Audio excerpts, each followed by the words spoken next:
지난 목요일에 성결 전도대가 천안에 있는 주품의 교회를 다녀왔습니다. 그런데 가고 오는 길에 차 안에서 우리 성도님들이 말씀하시는 게 너무 재밌었어요. 천안까지 2시간 가까이 걸렸는데요. 시간 가는 줄 모르고 다녀온 것 같습니다. 집안 살림에 대해서 그렇게 재미있게 이야기를 하시더라고요. 청소는 어떻게 하고 빨래는 어떻게 하고 특히 요리에 대해서 어떻게 해야 맛이 있는지 이야기를 하시는데, 제가 조수석에 앉아 있었으니까 성도님들 표정을 보지는 못했지만 그냥 목소리만 들어도 왠지 자부심도 느껴지시고 아주 신나게 이야기를 하시더라고요. 중요한 건 그 차에 저랑 부목사님을 빼면 이 남전도의 회원들만 타셨다는 겁니다.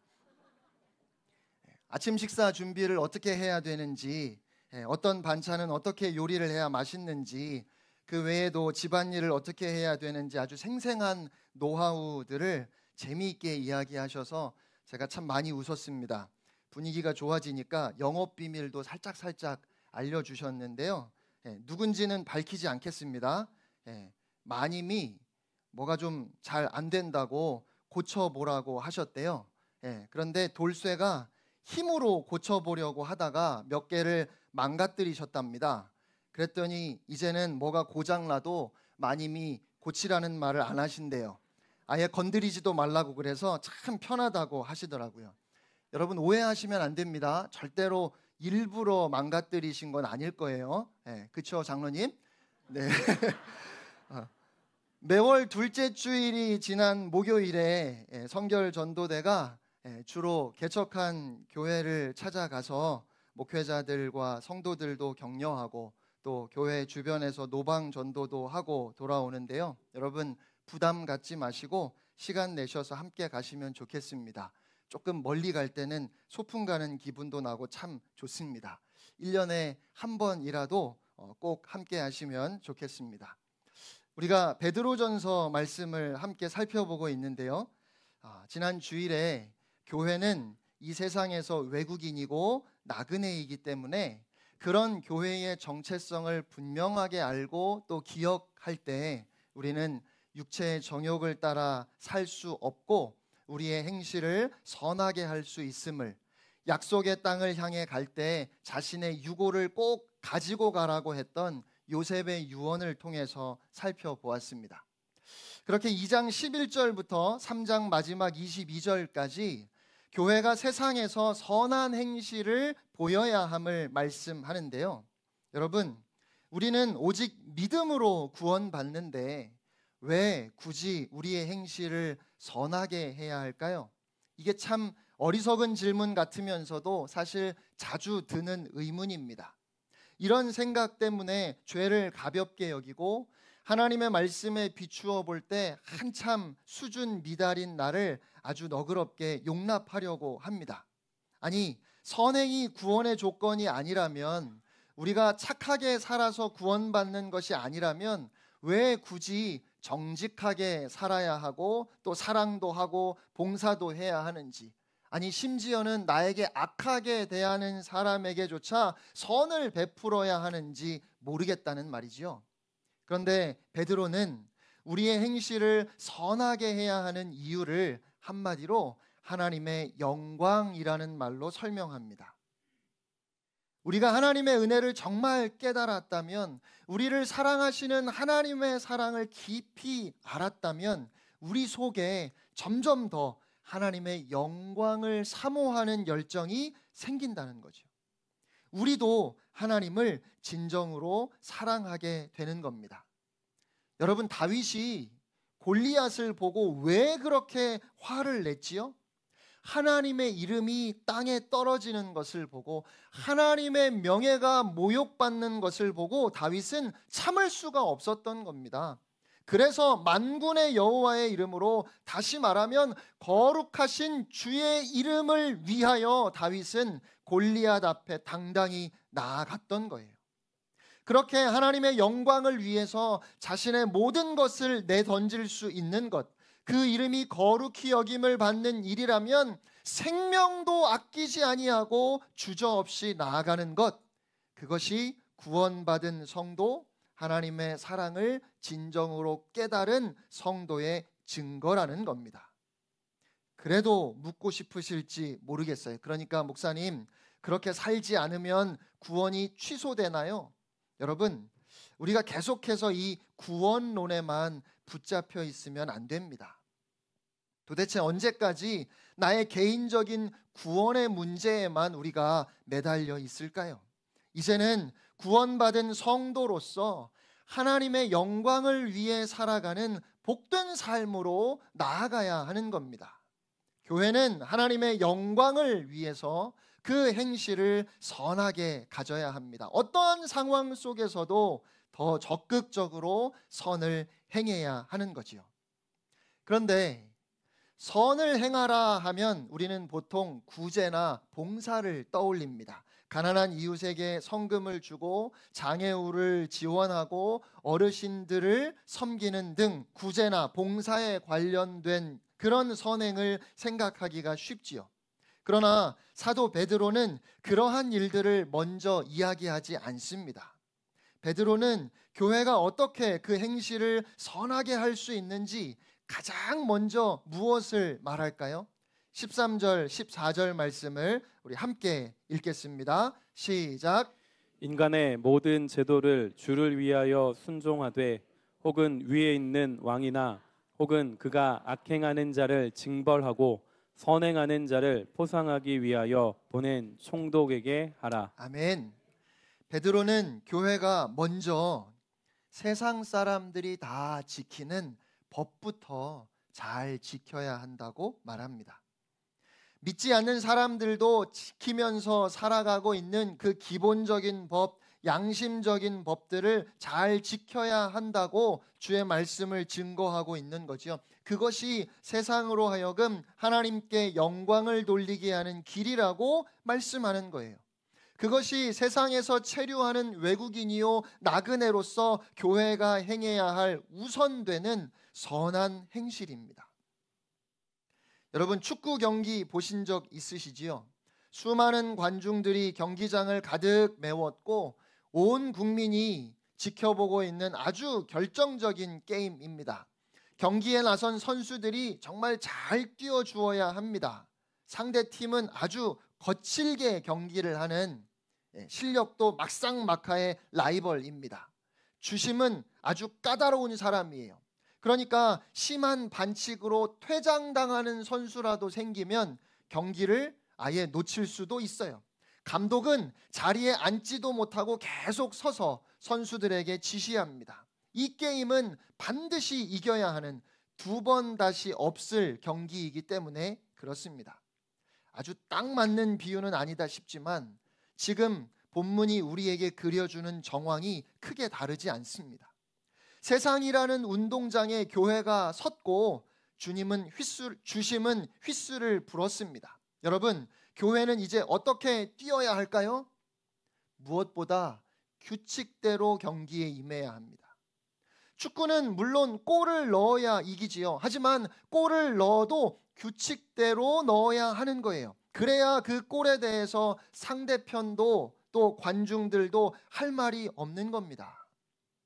그런데 오늘 교회는 우리가 세상과 더불어 경기를 하고 있다는 사실조차 잘 인식하지 못하는 것 같습니다. 그냥 혼자서만 경기를 하는 것 같아요. 여러분, 축구 선수가 골을 넣었어도 파울을 범했으면 득점으로 인정되지 않습니다. 그런데 오늘 교회는 상대가 없는 자기 혼자만의 경기에 멸중합니다. 아예 무엇이 틀렸고 뭘 잘못했는지 관심도 없는 것 같아요. 우리의 시합은 하나님 앞에서 혼자 하는 것이라고 믿기 때문입니다. 그런데 오늘 본문은 그런 우리의 생각에 경종을 울리는 말씀입니다. 하나님의 창조 질서이든지 인간들이 대리 통치하는 질서이든지 우리는 모든 것을 다스리시는 주인 되신 하나님을 생각해야 합니다. 그래서 13절 말씀에 주를 위하여 모든 질서에 순복하라고 말씀해요. 모든 권력은 하나님께로부터 나오고 오직 하나님께서 허락하시며 폐하시기도 하십니다. 그래서 하나님이 주님이신 거지요. 교회가 세상 정부와 아무 상관이 없이 행동할 수 없는 이유가 여기에 있습니다. 때로 교회는 세상 정부에서 하는 일과는 아무런 관련이 없는 것처럼 행동하지요. 어떤 경우에는 세상 권력이 정당한 법적 요구를 하는데도 굳이 예외적인 종교적 특권을 고집하기도 하고, 다른 경우에는 세상 권력이 부패하여 불의를 행할 때에도 굳이 교회는 세상과 관련이 없는 것처럼 무관하게 행동하기도 합니다. 그러나 교회가 하나님을 주님이라고 부른다면 교회는 그 주님께서 인정하신 세상의 정부나 법에도 순복해야 합니다. 최종적인 권위자인 하나님을 인정하기 때문에 그로 인하여 허락된 권위 아래에 기꺼이 나 자신을 두는 겁니다. 순복의 문제는 권위의 문제입니다. 개역 개정 성경에는 순종이라고 되어 있는데요, 저는 이전에 개역 한글에 순복이라고 한 것이 더 적절하다 싶습니다. 순복하라는 말은 위로부터 주어진 어떤 권위 아래에 나를 두는 태도를 가리킵니다. 특히 이 말은 권위의 최종적인 정점에 계시는 하나님을 가리키는 개념이고, 하나님께로부터 나온 모든 질서에 따르는 것이 중요한 개념이 됩니다. 우리가 순종한다고 할 때는 마음으로부터 우러나서 듣고 신뢰하고 따르는 것을 가리키는데, 이 순복은 설령 청종할 마음이 없더라도, 마음으로는 선뜻 내키지 않더라도 최종적인 권위자이신 하나님을 인정하기 때문에 그로부터 허락된 그 권위 아래에 기꺼이 나를 두는 태도를 가리키는 거예요. 그러니까 쉽게 말해서 주일 예배 드리기 위해서 예배당에 오시면서 교통법규 위반하고 사람들 눈살 찌푸릴 만한 행동을 하면 안 된다는 거예요. 교회에서 어떤 일을 하면서 이건 주의 일이기 때문에 세상의 법을 무시해도 되는 것처럼 그렇게 생각하는 것은, 그렇게 교회가 사회 질서를 어지럽히고 무례하게 행하는 것은 절대로 해서는 안 되는 일이라는 말이지요. 교회는 세상의 법을 오히려 더 잘 지켜야 하는 겁니다. 그러면 만약에 세상의 정부가 정당하고 공의로운 법이 아니라 불의한 법을 강요할 때에는 어떻게 해야 할까요? 그럴 때도 그 권위에 순복해야 할까요? 원칙적으로 그렇지 않습니다. 14절 말씀을 보면 세속 정부의 권력 행사가 악행을 징벌하고 선행을 장려하는 방향에 있어야 함을 또 분명하게 말씀하셔요. 그러니까 만일 정부가 거꾸로 선행을 징벌하고 악행을 장려하는 쪽으로 간다면 교회는 원칙적으로 그것을 그대로 따르면 안 됩니다. 왜냐하면 그건 세상의 법과 양심을 주신 최고 통치자이신 주를 위한 것일 수 없기 때문입니다. 교회는 정부가 타락한 세상 속에서 탐욕과 무지, 거짓과 부패에 이끌려가려 할 때 거룩한 법을 가진 동역자로서 치유와 회복을 위해서 선지자적인 사명을 감당해야 합니다. 그런데 오늘 거꾸로 교회가 세상 권력이나 일반 시민들도 다 지키는 상식적인 법, 양심의 기준에도 못 미치는 수치스러운 일을 하고도 이를 종교적인 것으로 정당화하려는 모습을 보일 때가 적지 않습니다. 본문 말씀은 그렇게 세상 속에 서 있는 교회가 잊어버리기 쉬운 이 치명적인 위험성을 경고하는 결정적인 말씀이에요. 만일 교회가 정부 권력의 정당한 법, 세상 사람들의 양심의 기준에도 어긋나는 일들을 하게 된다면 어떻게 될까요? 이것이 오늘 교회가 당면하고 있는 어려운 처지 아닙니까? 그건 단지 그래서 교회가 성장하지 못한다든지 오히려 교인 수가 줄어든다든지 그런 문제가 아닌 겁니다. 여러분, 무엇이 문제인 걸까요? 바로 하나님의 영광입니다. 과연 오늘 교회는 교회의 부흥이나 성장만큼이나 교회가 세상에 알리고 보여주어야 하는 그 하나님의 거룩한 이름과 하나님의 명예, 하나님의 영광에 관하여 얼마나 관심을 가지고 있습니까? 우리가 우리 때문에 세상 사람들의 입에 오르내리는 그 하나님의 이름에 관심이 있다면 그렇게 쉽게 위법적인 일들을, 세상의 부패한 양심에 비추어도 말이 안 되는 일들을 할 수 있겠습니까? 15절에 뭐라고 하시지요? 함께 읽겠습니다. 곧 선행으로 어리석은 사람들의 무식한 말을 막으시는 것이라. 아멘. 이게 무슨 말씀일까요? 하나님이 심판하실 때 온 세상이 하나님 앞에 서게 될 텐데 과연 무엇이 세상의 그 교만하고 무지한 입을 틀어막을 근거가 될까요? 바로 교회가 이 세상 가운데서 행한 선한 행실이라는 거예요. 주님께 반역하고 교회를 멸시하고 핍박하는 어리석은 자들의 입을 틀어막을, 세상을 꼼짝 못하게 할 강력한 증거는 교회가 그들 속에서 보여준 선한 행실이라는 겁니다. 세상 속에 세운 크고 높은 예배당 건물이 아니에요. 세상이 깜짝 놀랄 만큼 많은 사람들이 모였던 거대한 집회도 아닙니다. 과연 우리는 그날 우리 주님이 이렇게 말씀하실 수 있도록 살고 있습니까? 주님이 어리석은 자들에게 이렇게 말씀하시는 거예요. 보아라, 너희가 내 자녀들 나의 택한 족속이요 제사장 나라요 거룩한 민족이요 내 소유된 백성에게 흠잡을 것이 있더냐? 너희들의 양심과 도덕의 기준에도 내 자녀들이 훨씬 탁월하지 않더냐? 이제 너희의 무지와 부패함에 대한 내 심판이 얼마나 합당한지 알겠느냐? 주님은 이렇게 말씀하실 거라는 거예요.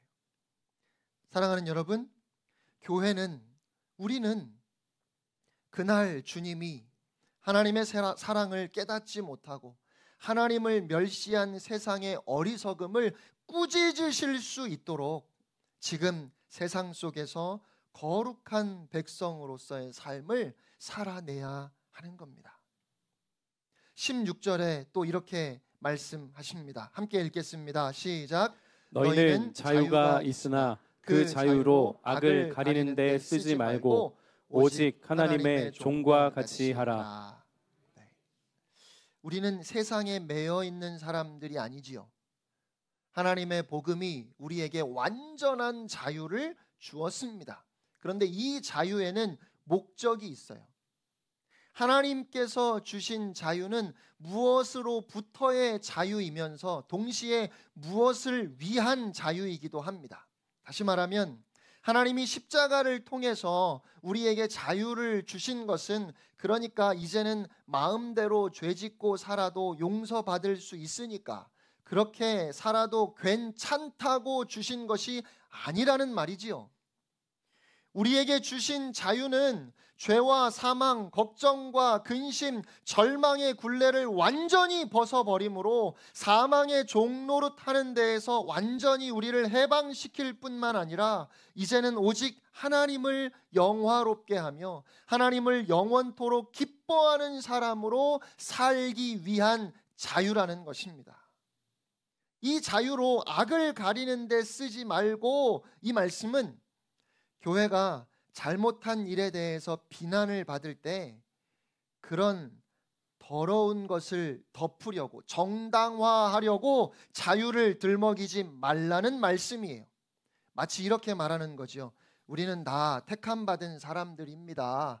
하나님께서 한번 구원하신 것을 취소하시겠습니까? 죄가 더한 곳에 은혜가 넘친다고 했습니다. 아니, 이 정도 잘못한 것은 얼마든지 용서받을 수 있지요. 더럽지 않은 사람이 어디에 있습니까? 냄새 하나 없는 사람이 어디에 있겠습니까? 살다 보면 다 그런 것이지. 은혜롭게 합시다. 하나님이 용서하십니다. 이렇게 말하지 말라는 거예요.